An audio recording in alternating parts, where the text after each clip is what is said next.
suis investisseur, mais je suis avant tout entrepreneur dans le domaine de l'investissement à impact. On a commencé de zéro, il n'y avait rien. Je ne me serais pas vu être impliqué sur un et un seul projet sur un horizon de 10 ans. Dans le monde de la finance, dans le monde notamment du privé, donc que ce soit le capital risque, le private equity, etc.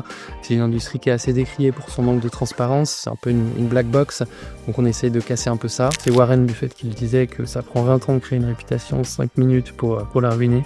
Donc on fait vraiment attention à ça aussi. J'avais effectivement sous-estimé entre guillemets à quel point c'était difficile de faire un premier fonds. Mais voilà, j'avais ce truc à l'intérieur de moi de c'est ça que je veux faire. Ça marche, on a des investissements dont on est super fiers, etc.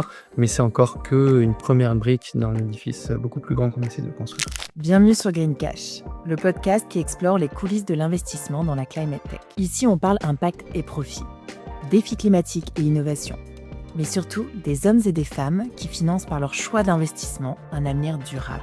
Parce que comprendre la finance à impact, c'est poser les bonnes questions à celles et ceux qui la font. Parce que allier rentabilité et impact positif, c'est possible. Parce que la climate tech, vue du côté des investisseurs, mérite d'être décryptée. Je suis Marine Goldenberg et chaque semaine, je donne la parole à un investisseur engagé qui partage son parcours, sa vision et ses conseils. J'espère que cet épisode vous plaira. Je vous souhaite une bonne écoute. Bonjour Romain. Bonjour Marine. Romain, je suis absolument ravie de t'accueillir aujourd'hui. Tu es le CEO et le fondateur de Sadhgana. Romain, nous nous sommes rencontrés en Afrique du Sud, au Cap, et qui est connu notamment pour ses spots de surf et parfois les quelques requins qui peuvent y faire leur apparition. Et surfeur, tu l'es. Mais les vagues que tu surfes ne sont pas seulement celles du Western Cape, mais aussi celles de l'entrepreneuriat et de l'investissement. Nous avons beaucoup d'amis en commun et qui m'avaient parlé de toi. Et quand je t'ai rencontré, ce qui m'a marqué, c'est que tu n'incarnais pas vraiment l'homme pressé de la tech ou de la finance. Il y a toujours eu ce calme et cette bienveillance qui émanent de toi. Et je t'ai déjà entendu le dire, la gentillesse est sous-cotée. Et nous le verrons, la bienveillance et l'humanité font partie des valeurs fortes de Sadhgana, qui veut dire en sanskrit une entreprise vertueuse. Romain, dresser un résumé de ton parcours a mis à rude épreuve mon esprit de synthèse. Tu es tout d'abord un entrepreneur à succès. Tu as fondé plusieurs entreprises, FinChatBot, Jumpin' Rides, Affilio. Tu es l'ancien CEO et cofondateur de Far Ventures, un startup studio en Afrique. Et aujourd'hui fondateur et CEO de Sadhgana, un fonds d'investissement spécialisé dans la climate tech, fondé en 2020 et aujourd'hui certifié B Corp. Vous clôturez un premier fonds en 2024 de 8,5 millions d'euros et vous comptez aujourd'hui dans votre portfolio 20 startups dans 11 pays, dont 2 tiers en Europe, avec des entreprises comme Orbio Earth, entreprise allemande qui propose une solution qui permet de mesurer les émissions de méthane, Estuaire, entreprise française qui vise à réduire l'impact de l'aérien, et un tiers des entreprises dans lesquelles vous avez investi sont en Afrique, dont Amini, au Kenya, qui utilise l'IA pour analyser les risques environnementaux, et Cubic, en Éthiopie, qui transforme les déchets plastiques en matériaux de construction. Romain, très heureuse de t'avoir sur Green Cash pour ce premier épisode. Comment vas-tu ? Merci beaucoup Marine. Merci pour cette introduction. Je vais essayer d'être à la hauteur de tout ce que tu dis. Merci, je vais bien et je suis ravi d'être à tes côtés pour le lancement de ton podcast. C'est aussi une aventure entrepreneuriale d'une façon différente. Donc ravi de participer à cette initiative aussi. Merci Romain. Alors Romain, qui es-tu ? Je m'appelle donc Romain Diaz, j'ai 36 ans depuis quelques jours. Je suis français, investisseur et entrepreneur dans le domaine de l'impact. Donc effectivement fondateur du projet Sadhgana que j'ai lancé il y a à peu près 5 ans maintenant. Je pense qu'on va en parler pas mal, mais en résumé, donc on est un fonds d'investissement qui investit dans des startups en pré-amorçage, amorçage dans la verticale climate tech, et j'imagine qu'on va rentrer bien dans les détails de ce qu'on entend par ça, et le type de projet qu'on accompagne, etc. En dehors du travail, je suis assez sportif, je suis musicien aussi, avec une passion depuis tout petit pour la musique brésilienne, la bossa nova, la samba, tout ça. Et voilà, j'aime le surf, j'aime la course à pied, et puis j'aime tisser des liens authentiques et opérer sur voilà, sur des valeurs qui me sont fortes. Et j'imagine qu'on parlera de tout ça. Et ça me tient aussi beaucoup à cœur dans ce qu'on co-construit avec l'aventure Satgana. Super. Alors justement, tu parlais de tes valeurs. Est-ce que tu peux nous dire un petit peu quelles sont tes valeurs et comment, tu réussis à les aligner dans ta vie, personnelle et professionnelle? Avec plaisir, effectivement. Donc, Satgana, ça fait donc près de 5 ans qu'on a lancé le projet et c'était le tout premier meeting que j'ai fait avec l'équipe à l'époque. Donc, j'avais pas vraiment, il y avait encore beaucoup de choses à encore définir sur ce qu'on allait être. Mais ce qui était très clair, ben, déjà, c'était le nom, donc une entreprise vertueuse, tu l'as dit, merci, parce que ça venait notamment d'un voyage que j'avais fait en Inde, où j'ai vu un peu ce moment d'épiphanie de ce que je veux faire et cetera, et peut-être qu'on y reviendra là-dessus, parce que je crois que tu veux revenir un petit peu sur la genèse du projet. Mais il y avait donc cet élément d'être vertueux, et il y avait effectivement donc ce tout premier meeting que j'ai organisé avec, le début de l'équipe. Certaines personnes sont encore là, aujourd'hui, même si c'était encore vraiment en définition, qu'il y avait pas encore de financement et cetera. Mais le tout premier meeting qu'on a fait, c'était sur les valeurs parce que, je pense que, si on est vraiment aligné en termes de valeurs, on peut aller loin ensemble. Et ensuite, il y a plein de choses qui peuvent être flexibles sur le comment, mais sur le pourquoi et sur le voilà, les valeurs qui font les fondations vraiment basiques de ce qu'on fait. Ça, pour le coup, c'est vraiment quelque chose d'inaliénable et qu'on non, c'est pas seulement des mots, c'est vraiment quelque chose qu'on essaie d'incarner au quotidien et qui est vraiment le moteur, et le principe de tout ce qu'on fait. Et donc c'est quelque chose qu'on essaie vraiment de voilà, qu'on vit au quotidien et que ça se traduit, bah, voilà, dans l'ensemble de nos interactions, que ce soit avec les entrepreneurs qu'on soutient, nos investisseurs, les co-investisseurs, l'écosystème, les réseaux sociaux, les prestataires de services et cetera. On essaie vraiment d'incarner ces valeurs. Hem Et donc la première valeur, c'est vraiment l'intégrité. Hem, ça peut paraître basique, mais bah, c'est dans le monde des affaires, c'est très facile heu, on dit en anglais cut corners, d'essayer d'aller plus vite que la musique et puis de faire des choses qui sont pas forcément, intègres. Et en fait, ma conviction déjà, c'est que bah, on se sent beaucoup mieux, avec nous-mêmes quand on opère sur des valeurs d'intégrité, de entre guillemets «se regarder dans le miroir», mais ça va au-delà de ça. Ça va vraiment être, bien dormir, ça va être vraiment être aligné avec ce qu'on fait.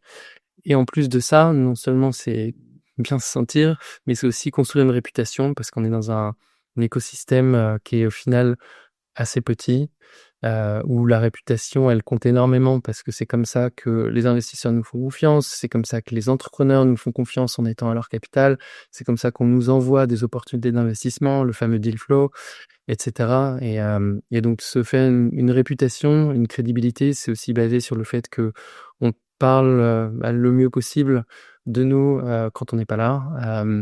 Et c'est notamment du fait qu'il y ait cette valeur fondamentale, qu'on incarne et qu'on vit au quotidien d'intégrité.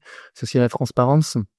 Je pense que dans le monde de la finance, dans le monde notamment du privé, donc que ce soit le capital risque, le private equity et cetera, c'est une industrie qui est assez décriée pour son manque de transparence. C'est un peu une black box, donc on essaye de casser un peu ça.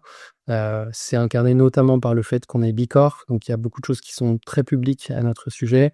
Je fais ce type d'exercice, de podcast, voilà, en essayant vraiment de d'établir et de clarifier vraiment, à l'intérieur de la fusée, ce que c'est que le venture capital, de qu'est-ce qu'on fait, pourquoi on le fait, comment on le fait et cetera, comment on opère pour essayer d'apporter un maximum de transparence, et que ce soit en interne, au niveau des équipes, tout le monde sait tout entre guillemets sur ce qu'on fait. Nos investisseurs ont accès à beaucoup plus de data, je pense que les fonds d'investissement entre guillemets, voilà, en tout cas, qui se préparent à ce jeu de transparence.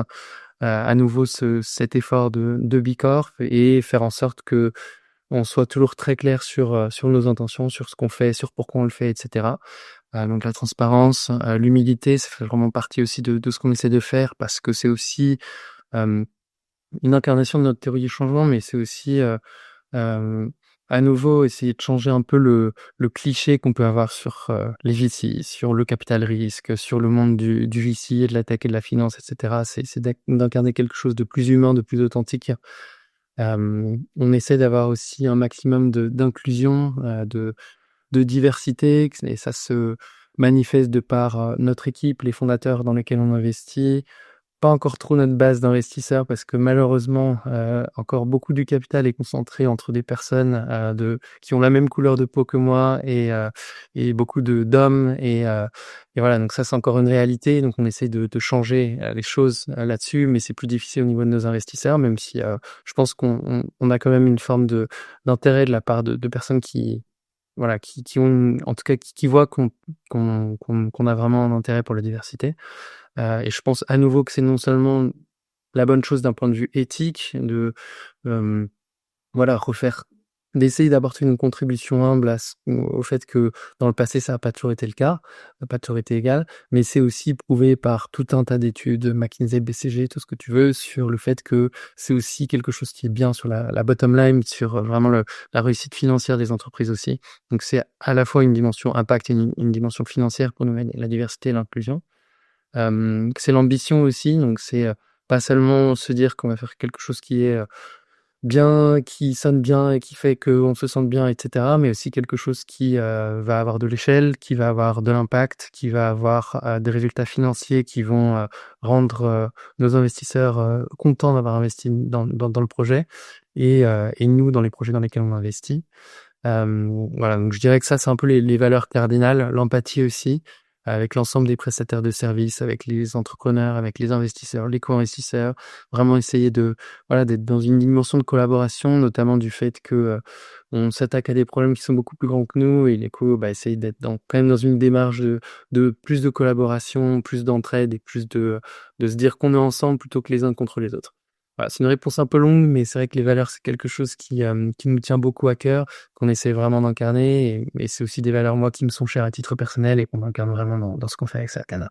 OK, écoute, merci beaucoup pour cette réponse, complète et tu le mentionnais, c'est intéressant, tu disais, c'est aussi parce qu'on sait pourquoi on fait les choses qu'on est capable d'aller plus loin.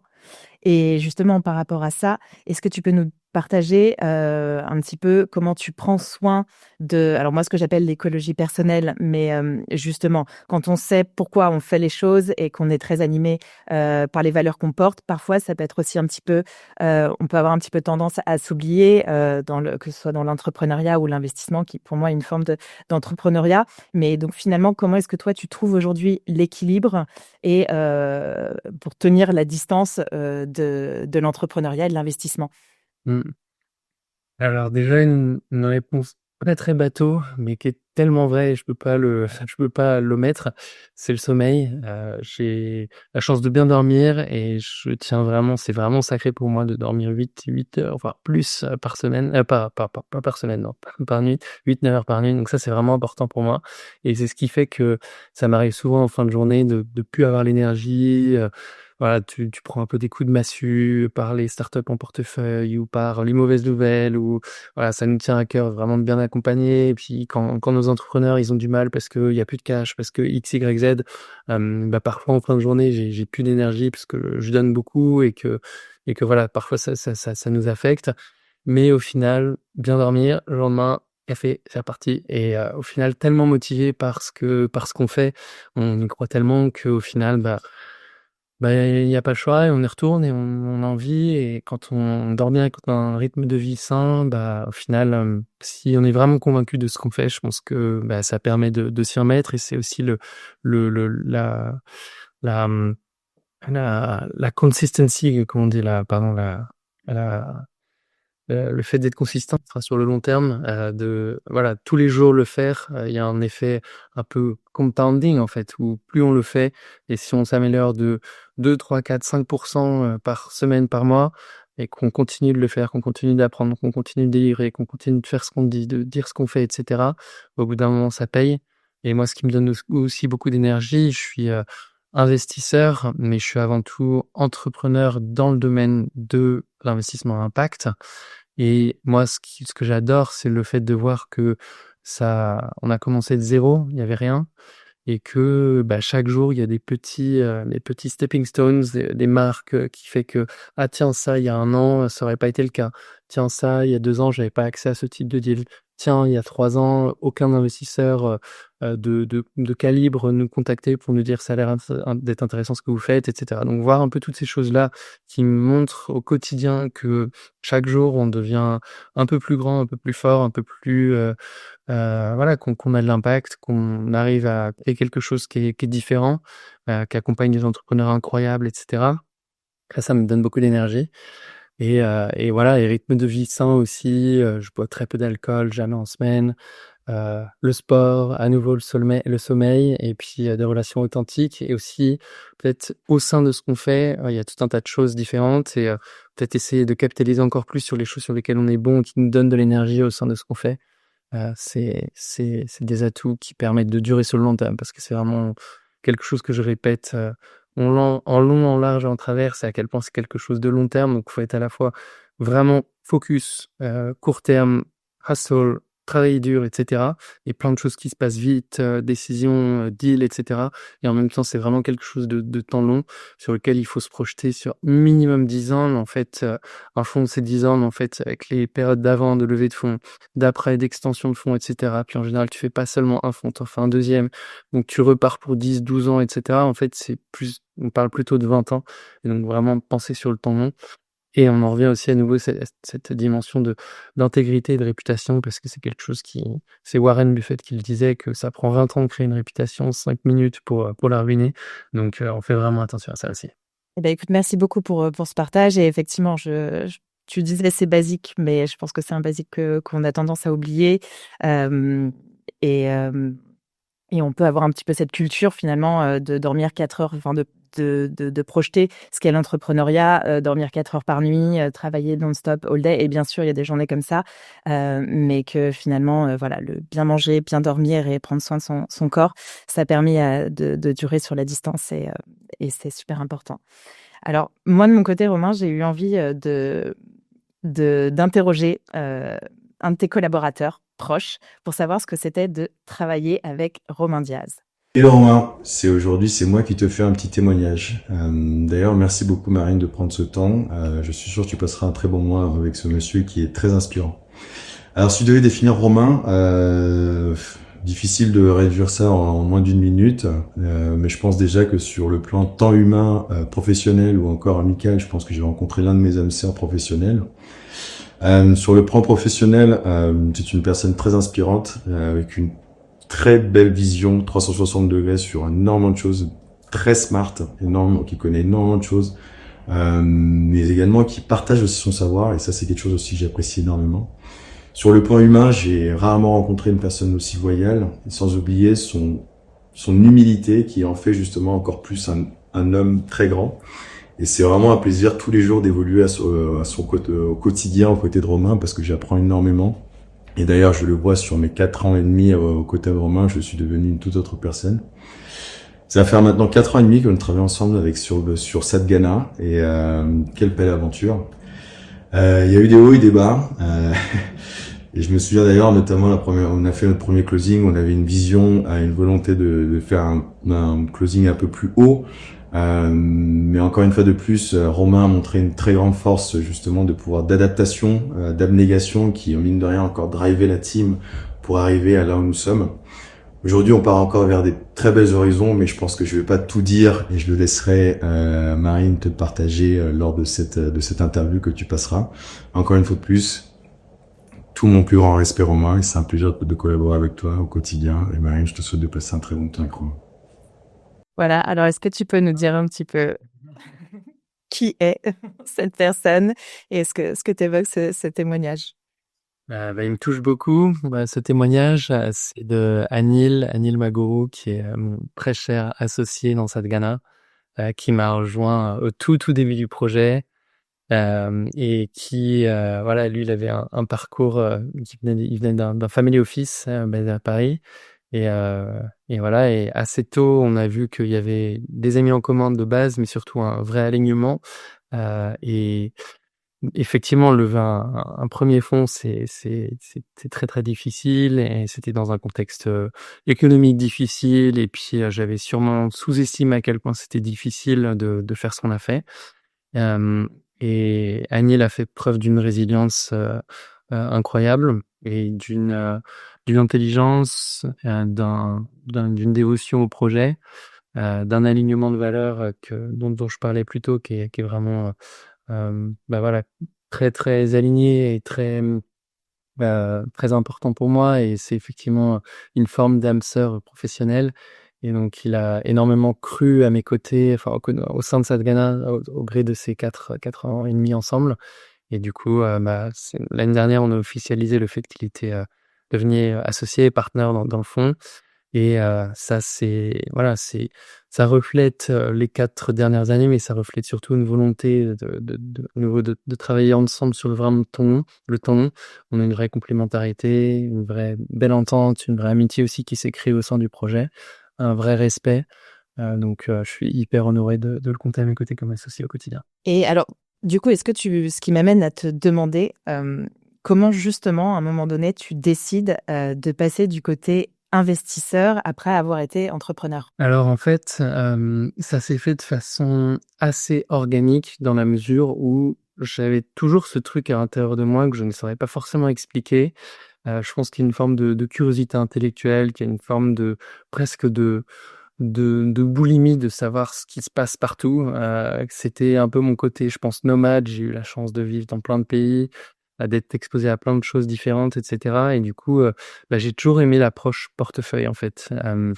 Je me serais pas vu, même si on m'avait garanti le succès à 100 en créant une entreprise sur un domaine donné, je me serais pas vu, être, parce que je suis à nouveau conscient du fait que ça prend vraiment longtemps de créer de l'impact et de créer des succès. Je me serais pas vu être impliqué sur un et un seul projet sur un horizon de 10 ans. J'avais vraiment toujours cette attirance pour le multi-projet. Hem c'est à la fois d'un point de vue géographique, d'un point de vue sectoriel, d'un point de vue, des personnes avec lesquelles je travaille, et cetera. J'ai toujours aimé ça. Et donc j'ai eu la chance de faire partie, de différentes structures qu'on définit plutôt comme start-up studio, venture builder, alors sur le continent africain. Donc tout d'abord, Rocket Internet, qui avait sa réputation, et cetera, il y a une quinzaine d'années. J'ai fait partie des premiers jours de Jumia, qui est devenue ensuite la première licorne africaine, en 2012-2013. Enfin, je faisais partie de l'équipe en 2012-2013. Donc au tout début de l'e-commerce en Afrique, et déjà on était exposé à plusieurs verticales, plusieurs pays. On voyait aussi bien ce qui se passait dans d'autres ventures de Rocket Internet, et cetera. Ensuite, j'ai rejoint un autre startup studio en Afrique du Sud, donc sur lequel on était sur plusieurs verticales, plusieurs sites de e-commerce, et cetera. Ensuite, j'ai cofondé un startup studio, donc au sein de ça, donc avec mon associé Antoine, qui est toujours un de mes très bons amis, un de mes meilleurs amis. On a lancé plusieurs projets dans le domaine de l'inclusion financière, de la fintech, de l'intelligence artificielle, de la mobilité, et cetera. Et j'adorais cette exposition à plein de projets différents, plein de problématiques différentes, de secteurs différents, et cetera. D'un point de vue intellectuel, d'un point de vue impact, et cetera. Et d'accompagner des entrepreneurs qui sont vraiment, pour le coup, corps et âme focalisés exclusivement sur leurs projets, et que je puisse, de par cette exposition à différents projets, un réseau que j'ai constitué au gré des années, de pouvoir les aider sur d'autres types d'apports que vraiment l'apport quotidien opérationnel. Donc voilà, cet aspect multi-projet avait vraiment tout un avec une dimension entrepreneuriale et très de 0 à 1, fait que ce modèle startup studio me correspondait bien à l'époque. Et donc c'est au tout début de Sadhgana, c'était comme ça qu'on avait envisagé le projet, c'était de faire un startup studio focalisé sur l'impact et la climate tech. Et en fait, assez rapidement, pour un certain nombre de raisons diverses, on pourrait rentrer dans les détails, mais on a décidé de piloter vers un modèle plutôt de VC pre-seed, donc de capital risque en pré-amorçage, mais toujours avec un ADN startup studio, ou du moins entrepreneurial, enfin très entrepreneurial, de 0 à 1, d'avoir vu tout un tas de startups se lancer, les challenges, les choses à faire, à pas faire, les erreurs, et cetera. Et donc le fait d'avoir été de l'autre côté, d'avoir été entrepreneur, ça donne aussi une forme d'empathie, ça donne une forme de connaissance des challenges que vit l'entrepreneur au quotidien. Et donc voilà, ça s'est fait de façon graduelle, et puis ensuite apprendre un peu les rouages de la finance, enfin on va dire de la classe active du venture capital, les spécificités de comment ça se fait, etc.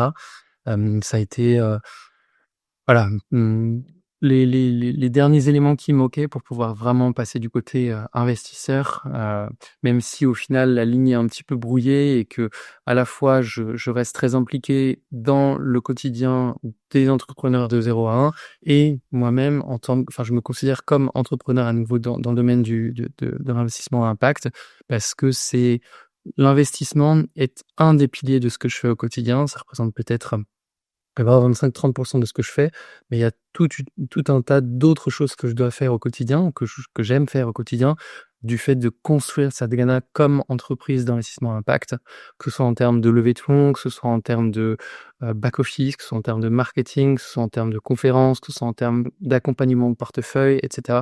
Donc la dimension investissement pur, elle ne représente que une partie très importante évidemment, mais relativement minoritaire de ce que je fais au quotidien. Même si tu nous expliques que finalement tout ça s'est fait de manière un petit peu graduelle, entre ton démarrage en tant qu'entrepreneur, puis ensuite le Startup Studio, puis concrètement fonder Sadhgana qui devait être un Startup Studio, mais qui finalement devient un Climate Tech VC. Est-ce que ça a été difficile de te lancer en tant qu'entrepreneur, en tant qu'investisseur, de devoir convaincre tes premiers LP? Est-ce qu'il y a eu des points bloquants? Comment ça s'est passé au début? Alors la réponse courte, c'est oui, ça a été difficile. La réponse un peu plus élaborée, c'est j'avais effectivement sous-estimé entre guillemets à quel point c'était difficile de faire un premier fonds. J'avais un track record d'entrepreneur, pas forcément d'investisseur. À l'époque, j'étais solo GP, maintenant Anil MC est partenaire dans le fonds. Donc ça, c'est aussi quelque chose en général que les LPs aiment moins. En tout cas, aujourd'hui, il y a un peu une émergence de ce modèle de solo GP, mais c'est relativement récent et ça reste une infime minorité de tous les fonds qui se lèvent. Je venais de me relocaliser en Europe aussi, donc j'avais pas encore d'expérience ni vraiment de réseau en Europe, parce que j'avais passé donc 7 ans en Afrique du Sud au moment où j'ai lancé le projet Sadhgana. Donc il y avait tout un tas de choses. J'avais pas forcément d'expérience en climate tech, j'avais fait des projets à impact, mais c'était plutôt de l'impact, on va dire, par accident que par design. Donc il y avait tout un tas de choses nouvelles, de choses qui allaient qui était un peu contre la probabilité en tout cas qu'on réussisse était relativement faible et on m'avait prévenu, on m'avait dit si tu vas voir c'est difficile, etc. Pas forcément de façon malveillante, plutôt même bienveillante tu vas voir c'est difficile faire un first time fun dans ce contexte, nanana.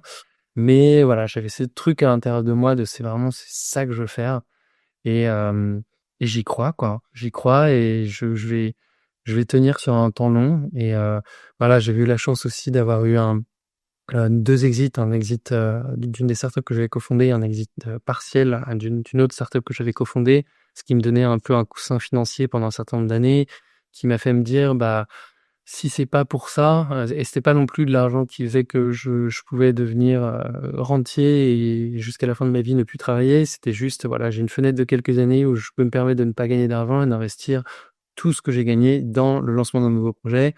Et quitte à ça, autant faire que ce soit vraiment le projet de ma vie et le projet dans lequel je me projette vraiment sur le temps long. Et du coup, je me suis donné cette chance de donner tout ce que j'avais et d'y croire et d'y aller à fond, de mettre tout mon argent. Et puis, à force j'ai pris évidemment des claques au début tu vas voir, c'est difficile. Et puis au début, effectivement, t'as juste une histoire à raconter, une bonne volonté et un beau deck, mais c'est tout. Il n'y a pas encore de track record au sein du fond. Il n'y a pas encore de success stories. Donc, tu demandes à des gens, au final, aujourd'hui, ça me paraît presque absurde qu'on a réussi, mais tu demandes à des gens de confier ton argent sans leur dire où il va aller. Tu parles d'une stratégie, mais voilà, c'est effectivement super difficile. Mais à force il y a un certain nombre de gens qui nous ont fait confiance. Donc c'était un premier closing qui était vraiment sur la minimum fund size, même pas viable en fait. Mais on avait des early backers qui nous ont dit je vous fais confiance. Pas mal d'amis aussi à moi qui me voyaient travailler dur, qui trouvaient ça intéressant, etc. Et qui me disaient est-ce que voilà, j'ai 10K, 20K, 30K, 50K, est-ce que je peux te confier une partie de mon argent pour voilà, l'investir en suivant la stratégie que je présentais, que je pitchais, etc. Au début, ça me faisait un peu peur. Et puis, au bout d'un moment, je me disais, de toute façon, moi, j'y vais à fond. Je mets tout mon argent. Et puis, de toute façon, je vais aller nulle part d'autre. Je vais faire que ça. Donc, Je les préviens qu'il y a un risque, que c'est pas liquide, et cetera, et ils me disent: «Mais je te back, je te fais confiance», donc voilà, au bout d'un moment, on y va et j'ai décidé d'accepter aussi l'argent de ces personnes-là qui m'ont fait confiance et du coup, ça me donne une responsabilité fiduciaire, non seulement, vis-à-vis de mon argent, mais c'est même le moins important. C'est l'argent des 1res personnes qui nous ont fait confiance, des amis, et cetera, et puis à partir de là, voilà, on a fait un premier closing sur 2 millions d'euros, ce qui nous a permis de commencer à investir. On a fait assez rapidement une dizaine d'investissements en à peu près 1 an et ça nous a permis de commencer à montrer un track record. On a eu la chance d'avoir, un certain nombre de succès, dès le début, de certaines startups qui ont fait des nouvelles levées de fonds, des markups, avec voilà, certains assez importants et du coup, plus on était là, plus à nouveau les gens voyaient que on fait ce on dit ce qu'on fait, on avance, on a, des deals qui sont de meilleurs en meilleurs. On commence à avoir des investisseurs qui ont un calibre important, on commence à avoir des co-investisseurs, et cetera, et donc brick by brick, ça a fini par être ce que c'est aujourd'hui et donc avec plaisir pour en parler un petit peu plus, mais effectivement, ça a été tout ce processus-là et à nouveau aujourd'hui, on regarde ça avec une forme de: «OK, on a réussi ce premier fonds, ça marche, on a des investissements dont on est super fiers, et cetera, mais c'est encore qu'une première brique d'un édifice beaucoup plus grand qu'on essaie de construire». Donc ouais, c'est hyper impressionnant et inspirant de regarder, tout le parcours que vous avez réalisé en finalement relativement peu de temps et alors moi, du coup, j'aimerais parler un petit peu de votre stratégie d'investissement. Quelle a été votre stratégie d'investissement au départ et quelle est-elle aujourd'hui? Est-ce qu'elle a évolué, ou est-ce que vous avez toujours, gardé, je dirais la même ligne de stratégie? Alors dans les grandes lignes, ça reste très similaire, donc c'est vraiment de l'accompagnement, enfin de l'investissement et ensuite de l'accompagnement très early stage, donc typiquement pré-amorçage. Par contre, on fait de l'amorçage aussi, pré-seed, seed, mais notre sweet spot, ça reste quand même le pré-seed parce qu'en général, c'est 2 choses. C'est un, c'est, là où on a le plus d'expertise et d'expérience, c'est d'accompagner sur le 0 à 1 et donc d'être pertinent auprès d'entrepreneurs pour les aider à naviguer les challenges des tout débuts. Donc c'est une question de positionnement, de pertinence et c'est une question aussi d'un point de vue financier pour apporter les meilleurs retours potentiels à nos investisseurs.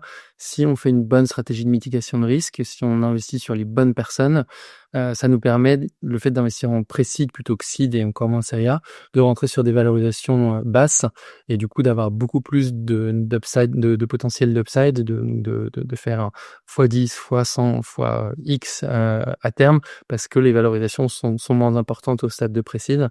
Donc ça fait vraiment partie du cœur de ce qu'on fait. Et ça va pas changer, même si parfois ça nous arrive de faire des investissements en amorçage, mais voilà, le gros, ça reste quand même le pré-amorçage. Un autre élément qui n'a pas changé, c'est le fait qu'on investit sur la verticale large de la climate tech. Maintenant, au sein de ça, ce qui évolue, c'est les priorités de construction de portefeuille. Notre premier investissement était dans le domaine de l'énergie, on a investi dans la mobilité, on a investi dans les protéines alternatives, dans l'économie circulaire, et cetera, et donc au début, c'était, voilà, investir un peu sur nos 6 à peu près verticales qu'on a définies, donc qui sont l'énergie, l'alimentation, l'alimentation et l'agriculture tout ensemble, l'économie circulaire, la captation du carbone, l'industrie et je crois la mobilité que j'ai pas dû mentionner. Voilà, c'est un peu les 6 verticales, mais au final, ça reste assez large. On n'a pas de mandat strict qui nous est imposé par, des investisseurs institutionnels. On suit, voilà, entre guillemets, une stratégie assez large de sustainability. Ça peut être sur la réduction du plastique, ça peut être, sur le monitoring de la biodiversité. Il peut y avoir des thèmes assez larges, du moment qu'il y a vraiment une dimension de on utilise la force du capital, de l'innovation, de l'entrepreneuriat pour répondre à des challenges, des défis environnementaux de nos temps.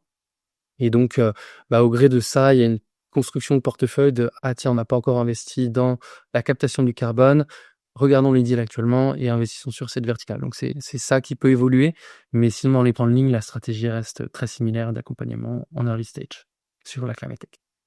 Et alors, comment est-ce que vous choisissez concrètement les entreprises dans lesquelles vous allez investir? Est-ce qu'il y a alors bon, on est dans la climate tech et du coup la tech à impact. Est-ce qu'il y a des KPI en particulier que vous regardez, notamment en matière d'impact? Alors oui, donc avant tout ce qu'on regarde, je pense comme la plupart des VC, mais c'est vraiment plus on investit, plus on se rend compte que c'est le facteur numéro 1 de succès, c'est les femmes et les hommes à la tête des projets.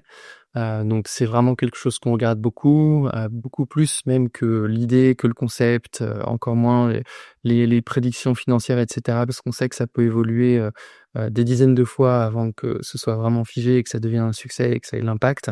Et donc c'est vraiment les femmes et les hommes à la tête des projets sur lesquels on mise avant tout, à la fois d'un point de vue, on va dire hard skills, pédigré, background, que ce soit académique, professionnel, entrepreneurial et cetera.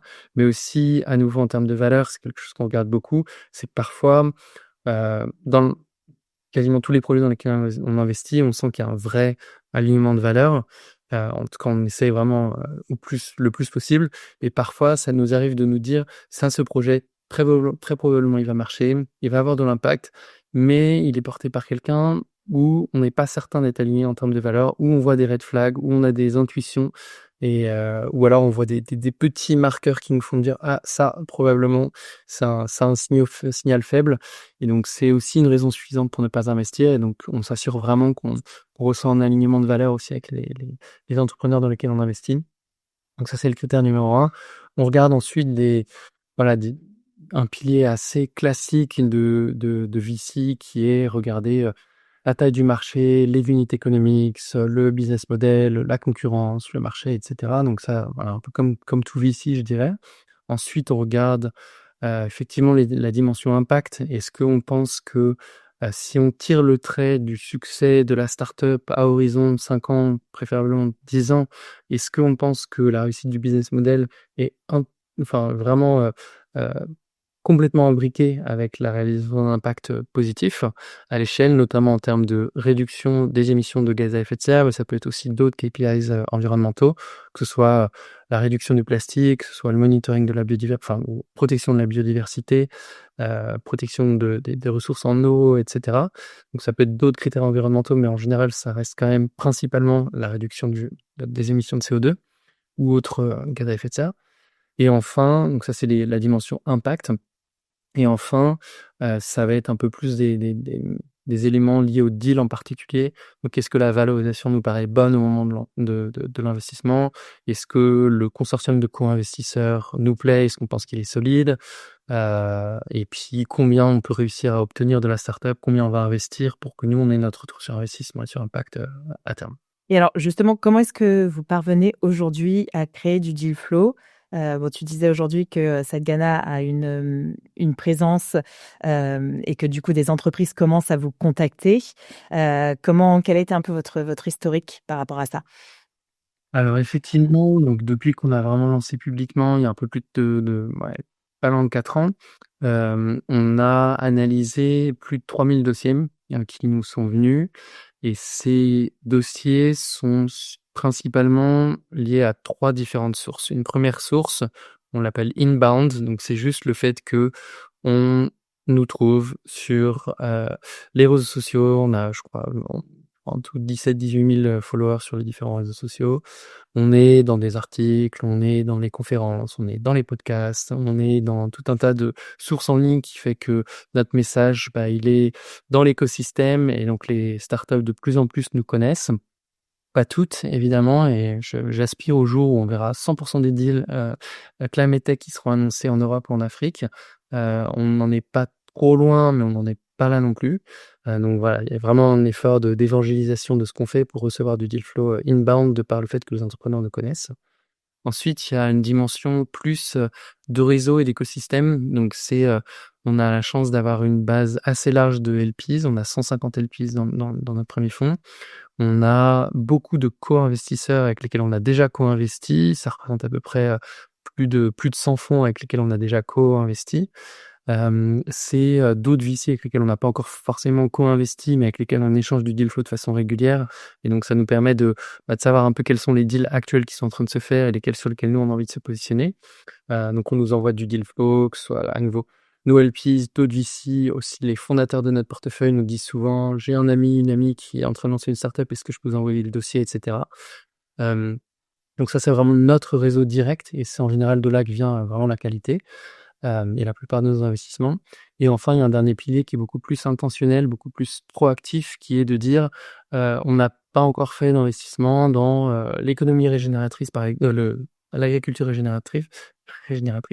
Et donc, on va faire du sourcing vraiment actif pour se dire quels vont être les accélérateurs, quelles vont être les universités, quels vont être les écosystèmes dans lesquels on va vraiment pouvoir activement aller sourcer les projets qu'on recherche d'un point de vue sectoriel, d'un point de vue pays, etc. Là, par exemple, je suis en Afrique du Sud dans 2 semaines, là, on s'est rencontrés et on a vraiment envie de faire un investissement en Afrique du Sud. Bah là, je vais parler avec tout l'écosystème, les incubateurs, etc. pour vraiment voir quels sont les projets sur place pour pouvoir avoir le deal flow qui représente ce qu'on est en train de rechercher actuellement. Donc voilà les 3 grands piliers. Et alors, c'est vrai que SatGana a un positionnement géographique très spécifique puisque vous êtes à la fois sur l'Europe et sur l'Afrique. Alors l'Afrique, j'ai envie de te demander pourquoi. Je sais que tu y as une attache particulière puisque tu y as vécu et entrepris à plusieurs reprises. Et quel est aujourd'hui alors le potentiel que tu vois sur le marché africain dans les années qui viennent? Est-ce que vous avez envie de continuer à développer votre présence en Afrique? Comment est-ce que l'Europe est arrivée? Est-ce que tu peux nous expliquer un petit peu quelle est votre stratégie du coup géographique? Alors effectivement, donc on a un premier fonds qui est de 8,5 millions d'euros, qui a pour vocation à investir à peu près 70% de son capital en Europe et 30% en Afrique. Et donc à date, on a effectué 20 investissements, desquels 12-13 sont en Europe et 6-7 sont en Afrique. Il y en a un qu'on hésite à classifier dans une ou l'autre des géographies, parce que c'est une entreprise belge de captation du carbone qui s'appelle Sirona Technologies, mais son installation de capture du carbone, elle est basée au Kenya. C'est là qu'ils vont faire la capture. Et donc, elle est vraiment européano, voilà, belgo-kenyan si tu veux. Donc on la compte un peu entre les deux. Mais donc ça représente à peu près notre portefeuille actuel et plus ou moins notre deal flow aussi et notre objectif de déploiement de fonds. La raison pour laquelle effectivement on investit en Afrique, c'était en partie du fait que j'y avais vécu pendant près d'une dizaine d'années. Anil, donc, qui est mon associé, a grandi en Afrique pendant une dizaine d'années avant de s'installer en Europe. Et la troisième personne de notre équipe, Désirée, est basée au Kenya. Elle est suédoise, mais elle est basée au Kenya. Donc on est tous les trois, on a vraiment une exposition à la fois sur l'Europe et sur l'Afrique. Il y a énormément d'opportunités économiques sur le continent, parce que c'est le continent le plus jeune, c'est là où la grande majorité de la croissance démographique a lieu aujourd'hui. Une capacité des populations à se faire de ce qu'on appelle du leapfrog, donc c'est-à-dire d'aller directement de zéro au téléphone mobile, par exemple, pour donner qu'un exemple, sans passer par la case laptop, ou mobile money sans être passé par la carte bancaire, etc. Et on pense que ce sera la même chose. Enfin, en tout cas, on essaie d'être acteur du fait que ce soit la même chose sur la partie green growth, donc faire en sorte que ce soit une économie qui se développe avec le moins possible d'énergie fossile et le plus possible de renouvelables dès le début. Donc, il y a cette dimension économique importante et d'impact, évidemment, en termes à la fois de croissance verte, mais aussi d'adaptation au changement climatique, qui nous tient à cœur. Donc, c'est la raison pour laquelle on a décidé aussi d'investir en Afrique, tout en étant sur le continent européen, et donc d'avoir du deal flow, des investissements et une présence et une pertinence sur le continent européen. Et aujourd'hui, tout ça se fait au sein d'un même fonds. Mais l'objectif à moyen terme, et il y aura sûrement des annonces sympas qui devraient avoir lieu prochainement, c'est le fait qu'on lancera des fonds séparés, avec des véhicules séparés, un fonds Europe et un fonds Afrique, qui seront avec des véhicules distincts, des bases de LP distinctes, des stratégies distinctes, etc. J'en dis pas encore trop, mais c'est les projets en tout cas pour 2025. On a hâte d'en savoir plus. Ce sera l'occasion de revenir sur le podcast pour nous partager ces annonces. Maintenant, Romain, j'avais envie qu'on parle un petit peu plus des attentes de retour financier que peuvent avoir les LP. Et un sujet, moi, qui m'anime dans la Climate Tech, finalement, c'est comment est-ce qu'on parvient à réconcilier impact et revenus. Et du coup, j'avais envie de savoir comment vous gérez les attentes de retour financier de vos LP sans faire de compromis sur l'impact. Effectivement, il y a énormément de façons de faire de l'impact et d'appétence. Il peut y avoir des fonds qui sont plus généralistes et qui investissent sur l'impact parce que c'est une verticale qui monte, mais c'est pas forcément le cœur de ce qu'ils recherchent en tant que fonds. Pareil pour des entrepreneurs qui peuvent se dire il y a une opportunité économique, mais c'est pas forcément mon but n'est pas forcément intrinsèquement d'apporter une réponse au changement climatique. De l'autre côté du spectre, il peut y avoir des personnes qui sont vraiment drivées uniquement par ça ou principalement par ça et qui vont potentiellement complètement sortir des champs des modèles économiques rentables, etc. Et donc c'est vraiment l'autre entre guillemets extrême du spectre. Et je pense qu'il faut tout et vraiment pas du tout le jugement de valeur d'un côté comme de l'autre. Nous on essaye d'être entre guillemets entre les deux, non pas parce qu'on essaye de faire un équilibre entre les retours financiers et l'impact en se disant qu'il peut y avoir des trade-offs, mais plutôt d'avoir en tout cas une philosophie de dire on n'investit que dans des projets dans lesquels on se projette sur le fait que si on tire la ligne du succès à horizon 10 ans, il y aura eu nécessairement de façon corrélée un retour enfin un succès commercial, un retour financier et de l'impact à l'échelle. Et ça passe par vraiment l'analyse du business model, de se demander est-ce que intrinsèquement, plus l'entreprise réussit, plus elle vend, plus nécessairement elle va remplacer une alternative fossile ou plus polluante ou vraiment créer quelque chose de complètement additionnel qui n'existait pas avant. Et donc ça, c'est vraiment ce qu'on se pose comme question. Ça passe par de l'analyse au moment de la due diligence, au moment de l'analyse du dossier. Ça passe aussi par un ressenti sur l'intentionnalité des fondateurs. Donc c'est poser la question, voilà, pourquoi t'as créé l'entreprise au début, qu'est-ce qui t'a animé, etc. Et donc ça nous donne assez rapidement des indicateurs de pourquoi l'entrepreneur porte ce projet. Parce que ce dont on se rend compte, c'est qui plus est, quand on est dans des entreprises qui opèrent dans des secteurs qui sont historiquement polluants, c'est s'assurer qu'on est avec des fondateurs qui vont vraiment essayer de tirer la couverture du côté de rendre l'économie plus durable et non pas être tirés par le fait que c'est difficile de créer une entreprise, de réussir, etc. Et du coup, d'altérer le produit, de pivoter pour potentiellement faire quelque chose qui soit complètement en dehors de leur mission de base, qui est d'apporter une solution aux enjeux climatiques. Donc l'intentionnalité, elle est vraiment importante pour ça, sur le court terme, surtout sur le long terme. Et donc, nous, on essaie d'investir dans des startups où on se dit, il y a vraiment un potentiel pour que c'est de l'impact à l'échelle et que ça le fasse avec des retours financiers importants. Et nous, c'est à la fois parce que c'est ce on vise pour nos LPs, donc c'est des retours sur investissement, on va dire, entre guillemets, top décile pour la classe d'actifs du venture capital. C'est ce qu'on vise et c'est ce dont on a parlé au moment de pitcher les LPs. Et c'est aussi parce qu'on se dit que si on arrive à faire ça, c'est aussi comme ça qu'on arrivera à mobiliser plus de capital et donc avoir plus d'impact. Donc c'est aussi dans une dimension de se dire, si on est dans un monde dichotomique où soit on fait de l'argent, soit on fait de l'impact, malheureusement, les femmes et les hommes étant ce qu'ils sont, il y aura beaucoup de personnes qui vont opter pour faire plus d'argent parce que c'est ce qui paye les factures, c'est ce qui permet de pourvoir à ses besoins, à sa famille, etc.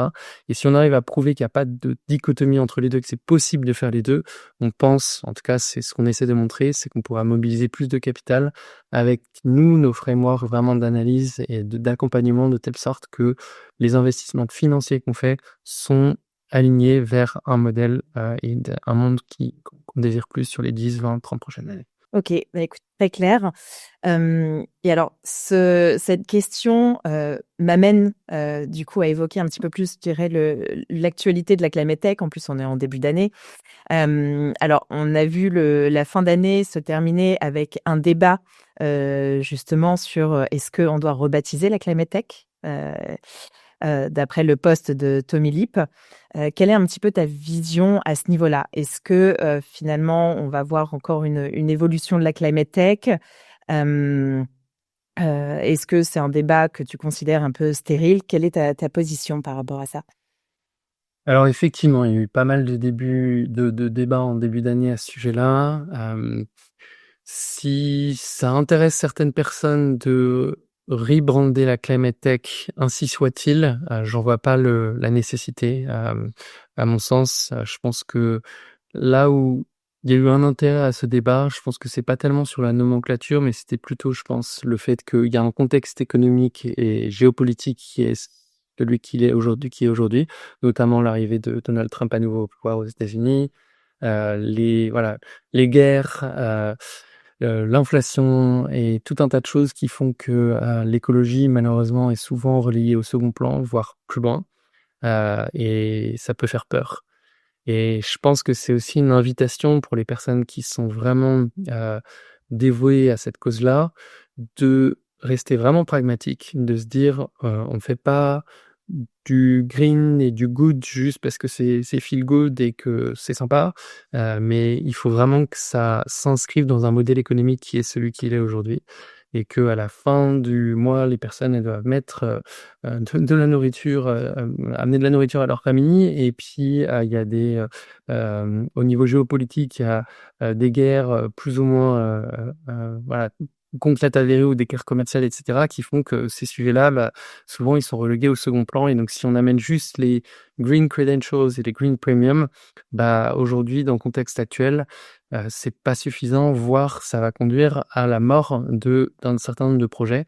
Et donc, c'est une invitation à faire en sorte de s'inscrire vraiment dans les règles du jeu actuelles, d'être pragmatique, d'avoir des entreprises qui sont rentables, des entreprises qui ont des unit economics qui sont sains, d'avoir non pas des green premium, mais des green discounts. Donc, c'est-à-dire que la technologie verte ou plus vertueuse d'un point de vue des émissions, elle soit elles sont à parité en termes de prix avec la solution existante, voire moins chère, pour que même quelqu'un qui ne croit pas au changement climatique, il ait envie d'acheter la solution, plutôt que se dire ah non ça c'est un truc de hippie ou de woke comme ils disent aux États-Unis, etc. Et donc vraiment c'est plus cette invitation là qui est importante, qui est nécessaire.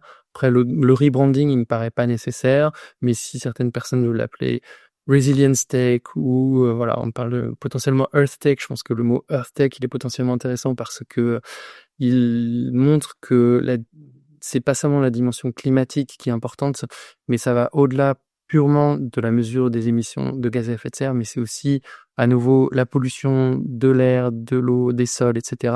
Le plastique, ça peut être aussi en lien avec la biodiversité, ça peut être aussi en lien avec l'adaptation au changement climatique et pas seulement la mitigation. Donc je pense que c'est potentiellement un terme plus large. Maintenant, je pense que ce qui est important, c'est surtout de se rappeler pourquoi on fait les choses.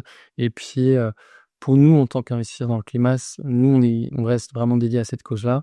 Et c'est de dire, même s'il y a d'autres verticales actuellement qui sont beaucoup plus en vogue, ou en tout cas qui font un boom, et voire en bulle, on va pas on va pas se mettre sur ces verticales parce que c'est le hot topic du moment. On reste vraiment dévoué sur le long terme. Et on est convaincu que malheureusement, le changement climatique, il est là, il va continuer de s'accélérer. Et donc, c'est un cycle et qu'au bout d'un moment, le focus va revenir sur ces sujets-là. Et donc, on sera là.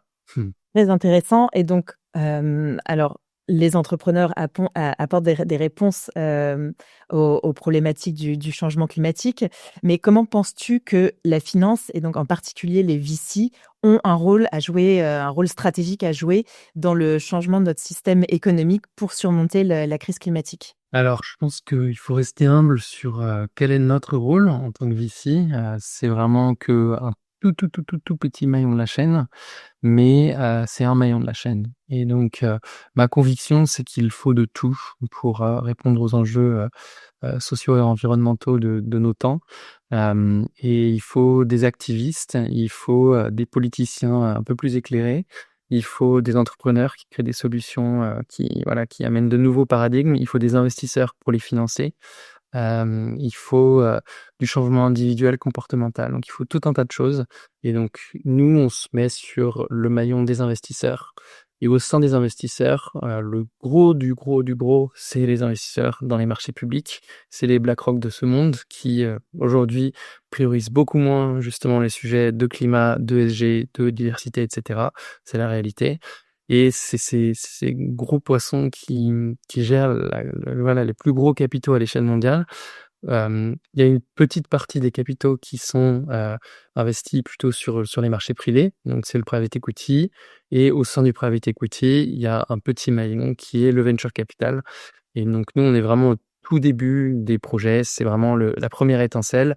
Et je pense que c'est un rôle qui est très important parce que c'est le financement de l'innovation, c'est les leaders de demain, c'est voilà, c'est l'hypercroissance de certains projets qui vont émerger comme champions. Et c'est vraiment le fait d'apporter des nouvelles solutions qui doivent être financées par des personnes qui sont capables de prendre du risque et d'accompagner tôt. Donc on a un rôle à jouer, mais il faut rester humble sur le fait que c'est que un des rôles au sein de quelque chose de beaucoup plus important et beaucoup plus écosystémique. Au final, on peut voir ça un peu comme un écosystème naturel aussi, qu'on est que un petit maillon dans tout ça. Oui, tout à fait. Et alors moi, ce que je trouve personnellement très intéressant avec la finance, c'est la capacité tout de même d'agir de manière holistique. Tu vois, je trouve que on peut agir au niveau micro, qui est au niveau de l'entreprise, comme tu le disais, aider les entrepreneurs, financer l'innovation, et puis au niveau macro, c'est-à-dire au niveau des mentalités. Tu vois, des mentalités des investisseurs, c'est-à-dire que oui, le retour sur profit est intéressant, mais également l'impact, et puis la mentalité aussi des entrepreneurs. Peut-être, tu vois, reconsidérer aussi ce qu'est l'entrepreneuriat, euh, d'une manière générale. Et alors maintenant, j'aimerais te demander quels sont tes conseils à la fois pour les entrepreneurs et les investisseurs. Alors d'abord, pour un entrepreneur qui souhaiterait se lancer dans la climate tech et réaliser une levée de fonds auprès d'investis comme Sadgana, quel serait le conseil que tu donnerais à cet entrepreneur? Ouais, avoir pas mal de choses, mais je pense que une il y a beaucoup de paradoxes dans l'entrepreneuriat entre avoir une vision de long terme et en même temps être vraiment dans l'exécution du quotidien. Et je pense que ça, c'est un paradoxe un peu quotidien et permanent de l'entrepreneur. Et ça s'applique aussi dans la climate tech et notamment du fait, pour revenir un peu sur le point précédent, du contexte politique, géopolitique actuel, c'est à la fois vraiment penser le long terme de pourquoi j'ai créé cette entreprise, pourquoi je fais ça, à quel grand enjeu environnemental, social je réponds. Et donc vraiment penser, voilà, 10 ans, voire plus, quand on crée son entreprise et ce qui nous anime au quotidien et pourquoi on le fait, et ça informe énormément de décisions.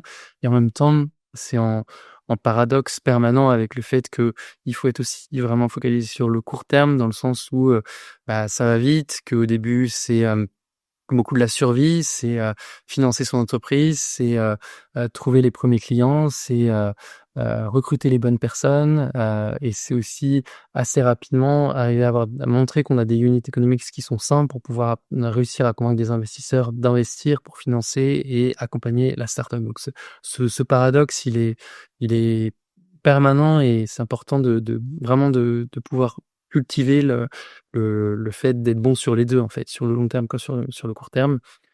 C'est important de bien de se faire accompagner. C'est assez basique, hein, mais il y a quand même une pléthore d'investisseurs et de personnes sur le marché. Et donc bien se faire accompagner à la fois par des investisseurs qui sont alignés sur la vision de long terme de l'entreprise, des talents qui sont alignés aussi, donc réussir à bien les motiver, les incentiver et savoir, voilà, avoir les bonnes personnes qui sont là idéalement sur un temps long, sauf s'ils marchent pas évidemment, mais essayer de trouver, on dit hire slow, fire fast. Je pense que c'est assez vrai, c'est qu'il faut, voilà, trouver les bonnes personnes sur lesquelles on peut vraiment compter pour pouvoir ensuite se développer avec une vision de long terme. Assez rapidement réussir à montrer une trajectoire de scalabilité aussi, ça c'est important.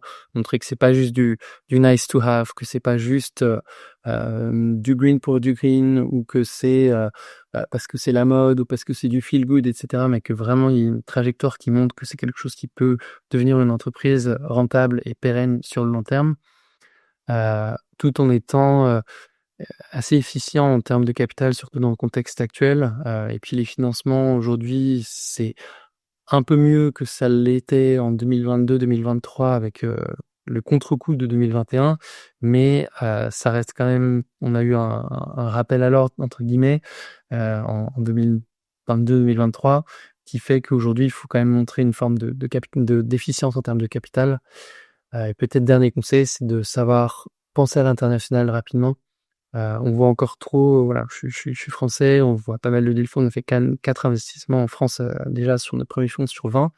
On voit encore trop d'entrepreneurs, notamment français, qui nous envoient un pitch deck en français au début et qui pensent, à notre sens, en tout cas pour que nous, on puisse considérer un investissement, qui pensent trop français. Et donc avoir un deck en anglais, idéalement avoir une langue de travail en anglais dès le début, avoir des documents en anglais, etc., pour montrer que très rapidement, parce que le changement climatique, c'est un problème global et que en général, pour avoir des retours venture, il faut penser global qui vont au-delà de notre propre pays. Et alors, quels seraient les conseils que tu donnerais à quelqu'un comme toi qui souhaite se lancer dans l'investissement et particulièrement dans l'investissement à impact et la climate tech? Bah, alors déjà, je pense que ça commence par, vraiment bien comprendre les enjeux, globaux du changement climatique. Donc c'est, vraiment faire de la lecture, que ce soit les rapports du GIEC, l'IEA et cetera. Comprendre vraiment, quels sont les grands enjeux auxquels on fait face. Jean-Marc Jancovici fait énormément de vidéos qui sont très,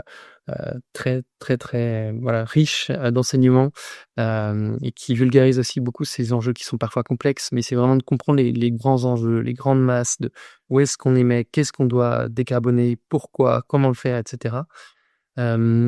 Une compréhension solide aussi du marché en lui-même, donc au-delà des grands enjeux physiques, parce que le changement climatique, c'est un problème physique avant tout, mais ensuite on a créé, des marchés, au sein des solutions, enfin de la réponse à ces problèmes et la création de solutions.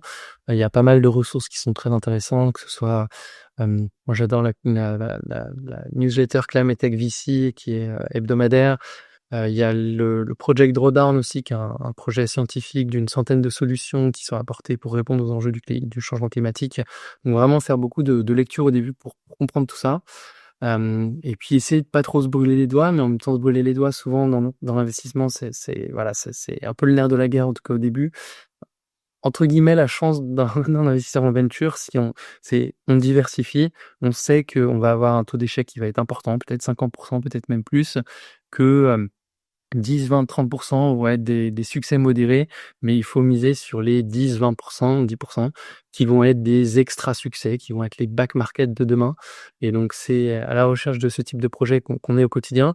Et donc ça fait le lien avec un conseil qui est important quand on commence l'investissement, c'est, de diversifier.